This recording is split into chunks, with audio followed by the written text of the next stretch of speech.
WBC belt that has included Ali, the greatest of all time. They are set and ready to answer who's the greatest of right now. Wilder, Fury 2, here we go.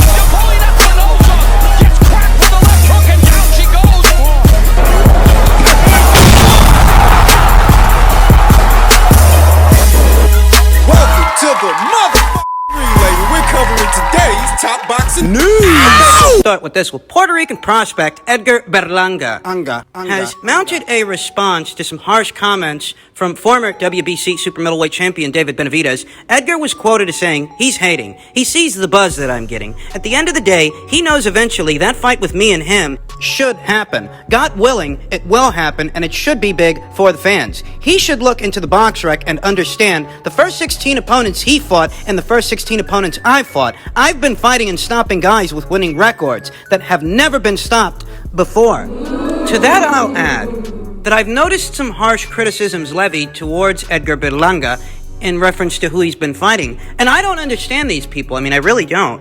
You know, if Edgar Berlanga were a Olympic gold medalist or a double gold medalist, then I would understand the desire to see his career move a little faster. But the fact of the matter is, he's not a gold medalist. Doesn't come from some extensive amateur background to where at 23 years old, 16-0, you'd expect him to be facing killers, top contenders, and world champions. No, not that early. Not for a 23-year-old with only 16 professional fights. If he had a deeper amateur background, I could see, I could understand. But most guys ain't fighting killers at 16-0. I mean, look at Jaron Ennis. He's the same age as Edgar Berlanga. He's got 26 professional fights, and he's just now stepping up in competition with Sergey Lipinets. He's got 7 more pro fights than Edgar Berlanga does. But all in all, in those fights, 26 professional fights that Jaron Ennis has had, you know, those ain't world beaters, them 26 guys that he's fought so far. Those ain't killers. And the guys on Edgar's resume, they ain't killers either. They ain't world beaters. And I don't expect them to be.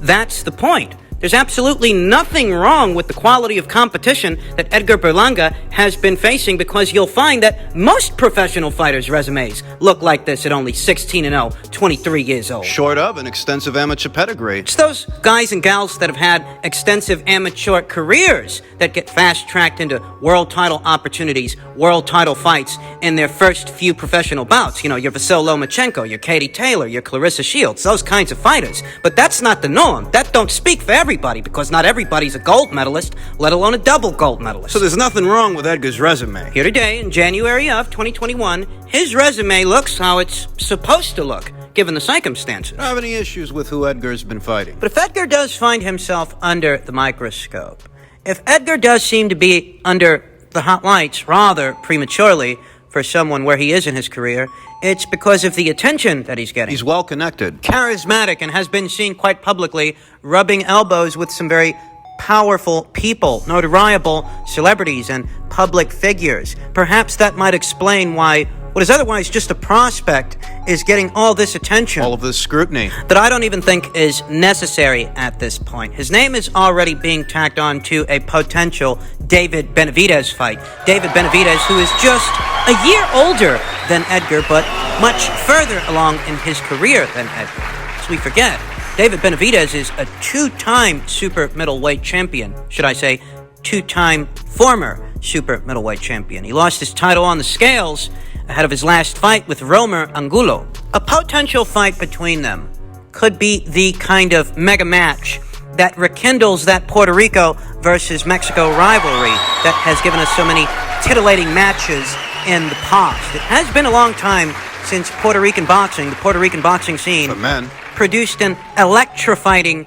male fighter. You know, a macho Camacho, a Felix Trinidad, if you will, a Miguel Cotto, that kind of fighter, those kinds of fighters that commanded a sizable portion of the Puerto Rican audience. Many had hoped that Felix Diamante Verdejo could pick up those reins, but things just aren't working out for Felix. You know, he had That motorcycle accident, that loss to Antonio Torres. He wins 4 fights. He subsequently loses to Masayoshi Nakatani very recently. I mean, doesn't look like Felix is going to be that guy. But Edgar... He just might. He might just be the next heir apparent to the Puerto Rican throne of boxing. He's got the look. He's got the charisma. He's got friends in high places. And more importantly, he does seem to have the tools. He does seem to have the ingredients inside of the ring. He's a knockout artist. He's got real star power, this kid. If he keeps stopping guys the way he's been stopping guys as he steps up in competition. Ladies and gentlemen, Puerto Rico versus Mexico rivalry might be back on. the issue with that proposition is it's got a lot of moving parts, and we really are a ways out from that kind of fight, that kind of situation for Edgar and David. David's already established at the world level, on the world scene, whereas Edgar has yet to have that step up in competition, coming of age fight. It's one issue. Getting David Benavidez back on the right track is yet another. This is a guy who's lost the world title 2 times outside of the squared circle based on Dumb shit. what can only be described as his extracurricular activities. He was treating his nose. Sniffing coke. That costed him his world title. He subsequently wins it back only to blow the weight and lose it on the scales. Now he's not even a priority to anybody at 168 pounds. Not to Canelo Alvarez, and not even to his own stablemate, Caleb Plant. David doesn't have anything that anyone wants. David doesn't have anything that anyone needs, and it's his own fault. Getting that guy's career back on the right track is a separate issue. But rest assured, it is an issue, because how do we know that this guy won't end up derailing his own career before Edgar Berlanga makes it to world level, before that fight can actually be built? The guy's only 24 years old, and he's already lost his world title 2 times due to what can only be described as disciplinary issues. Benavidez versus Berlanga, that proposition. You can tell almost immediately that could be a major fight in the sport of boxing, built up properly. But that's the problem. Big if. So many things have got to happen, and it's got so many moving parts. So many things have to fall into place that it's not even worth talking about here today, right now. It's far too premature for that conversation, though I will admit I like the idea of it. I like that scenario. I like the idea of that environment where perhaps Edgar will have fought his way into world title contention as a world level contender, and David will have started to straighten up and fly right and get his act together. Yeah, I like it. This could be a major fight in the sport of boxing. It's just that a lot of things have got to happen in order for us to get there, and, it's a tall ask. In other news, the rumor mill is still spinning in reference to this weekend's startling revelation that Ryan Garcia in the very near future could be locking horns with Manny Pacquiao. And the story seems to be, at least in some circles, that this is an exhibition match they're proposing. I mean, there's no official confirmation. There's not much out there as of yet in reference to, what kind of fight is this, if it's a fight at all? At what weight will the fight be fought? Will Ryan be moving up? Will Manny be moving down? Is this really an exhibition match? According to Gervonta Davis, it is, so I don't know that Gervonta Davis would have the inside track to Manny and Ryan's negotiations. Better still, this entire proposition does require reconciliation. You've got to try to make it make sense. We know what Ryan Garcia means to Golden Boy Promotions here today. Golden Boy Promotions that is no longer in the Canelo Alvarez business. There's a lot riding on the success of young Ryan, the heir apparent to the Golden Boy moniker, as it were. Would Eric Gomez, would Oscar De La Hoya so decide to allow Ryan to have a fight, an actual fight like this? Or is it the way that Gervonta says it is? That this is just an exhibition match, a glorified sparring session? Well, it does make a little bit more sense than an actual fight. Ryan's never been in there with somebody like Manny Pacquiao, so after a Luke Campbell fight where Ryan had to pick himself up off the canvas to secure the victory, they're going to decide to throw him in there with Manny Pacquiao next in an actual fight? You really believe that? I just don't know. I don't know what to make of all of this, but I will say, if it's the way that Gervonta says it is, if the rumors are true and this is nothing more than just an exhibition match, that would make all of this a pointless excursion. Pretty much. But the gag order, what's with all the secrecy? You do all this for what is little more than just a glorified sparring session between an old legend and a young lion? What's supposed to be a young lion who should be targeting other young lions to eliminate the competition. I mean, if this is an exhibition match... This is what all the hubbub is about, all the bluster. It is an exhibition match. That would make this engagement even more arbitrary, even more pointless than it already was, because in all actuality, there's no reason for young Ryan Garcia, who just started scratching the surface of the lightweight division, to enter into the squared circle with someone the likes of Manny Pacquiao. There's just no sense at all. None whatsoever. And these two guys sharing the same ring, there just isn't. Furthermore, Manny Pacquiao is still a reigning welterweight champion. He holds a piece of the welterweight crown, and some people want to see that crown unified. Some people still want to see an undisputed champion in this division. And for all accounts, since having won that title, Manny hasn't defended it. That makes him a part of the problem. Look, I don't think that Manny Pacquiao owes anybody anything. I don't think he has anything to prove. He doesn't. He really doesn't. To anyone. But so long as he is in possession of an alphabet title, that does come with certain responsibilities. That does come with certain requisites. You're either a part of the solution or you're a part of the problem. And if you're in possession of a world title and you've no intention of unifying it, then just let it go. You wanted to have a crossover fight with Conroy. That's been kaput. Now there are talks of a potential matchup with Ryan Garcia. Not even sure if it's a real fight or an exhibition match. I don't know what the hell this thing is. What we do know is that Manny Pacquiao is currently in possession of the WBA super title in the welterweight division. And what we do know is that it's been over a year, well over a year, since he procured that world title. Hasn't defended it since. Doesn't seem like he's going to unify it. What are you supposed to say? What is the appropriate reaction to this kind of news, this kind of a development, that Manny Pacquiao means to fight Ryan Garcia of all people, or worse, that he plans on having some pointless engagement, some pointless excursion, Some greenhorn. with some kid who's still wet behind the ears? Listen, I got nothing against Manny Pacquiao. I acknowledge that he is the most accomplished active boxer in the sport of boxing here today, but this is very hard to look past, very hard to justify whether it's an exhibition match or not.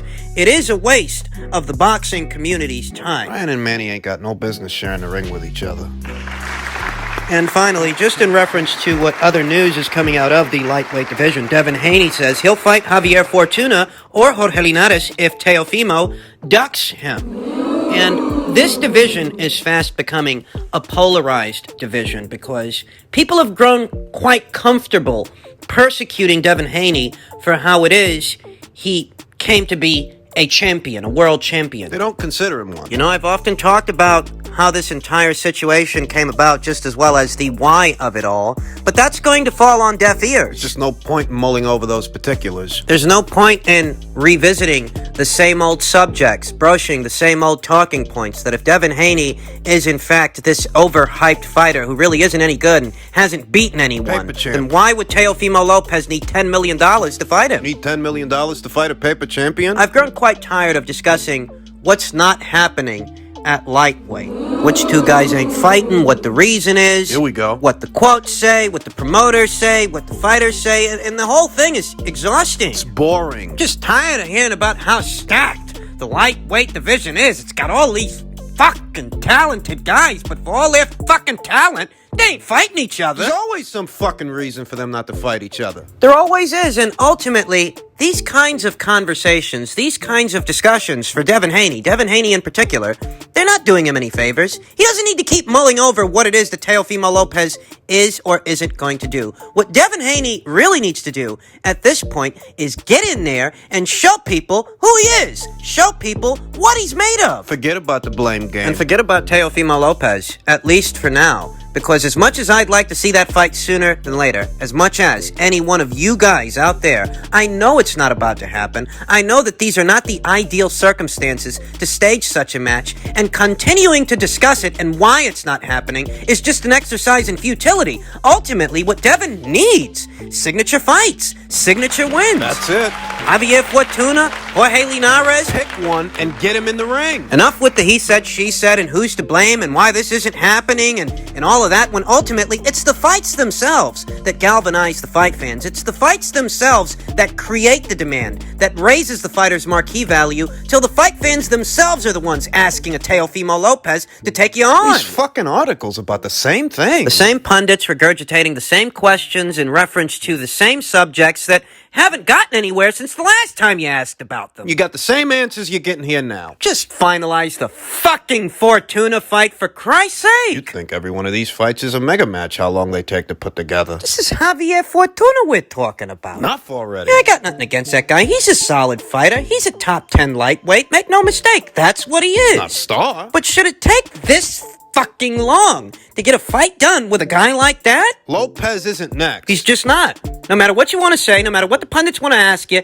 that's not your next fight. It isn't. Just no sense in revisiting the same old subject when it's not getting you anywhere. What will get you somewhere is taking on a Javier Fortuna, is taking on a Jorge Linares, is taking on an Ivan Mendy, an Emmanuel Tago, perhaps a Vasil Lomachenko when he comes back, once he rebounds. Those are the fights that are going to actually get you somewhere. And that's what needs to happen. More fights and less sound bites. More real news. Less recycled interviews. From the time that Lopez versus Haney even became a thing, even became a talking point, where have we actually gotten with that fight? Nowhere. At this point, it's not even about assigning blame or pointing fingers. At this point, it's just about what the division needs and, moreover, what Devin Haney needs. Because in all likelihood, Lopez isn't going to be your next opponent. So you need to get back out there against someone who's ready, willing, and able, and show people who you are. Went 12 rounds with Gamboa. I think more than anything, Devin Haney needs to erase that from people's memories, because that's the last time they saw him in action. That's what they've got to go off of. You should be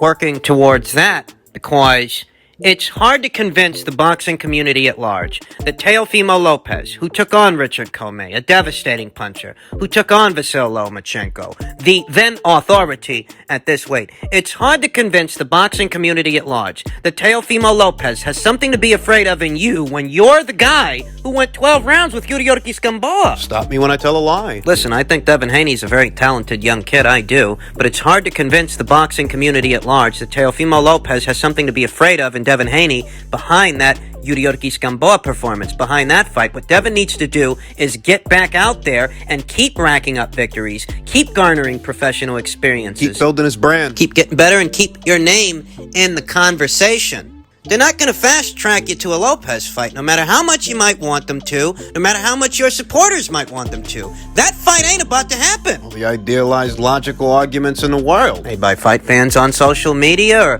vloggers on YouTube. One way or another, if we don't know nothing else, we know that that's not going to be your next fight. So focus on who you are going to be fighting in your next fight and get something done, because that'll actually get you somewhere. Doing things the old-fashioned way. Because I'll tell you something, these days, there's more news circulating about what fights aren't happening than the ones that are. I'd much rather be talking about Devin Haney versus Javier Fortuna than going back to this Teofimo Lopez conversation. Haven't gotten anywhere yet with that. We're not about to. Forgive me if that sounds a bit too pessimistic, but I'm just being realistic.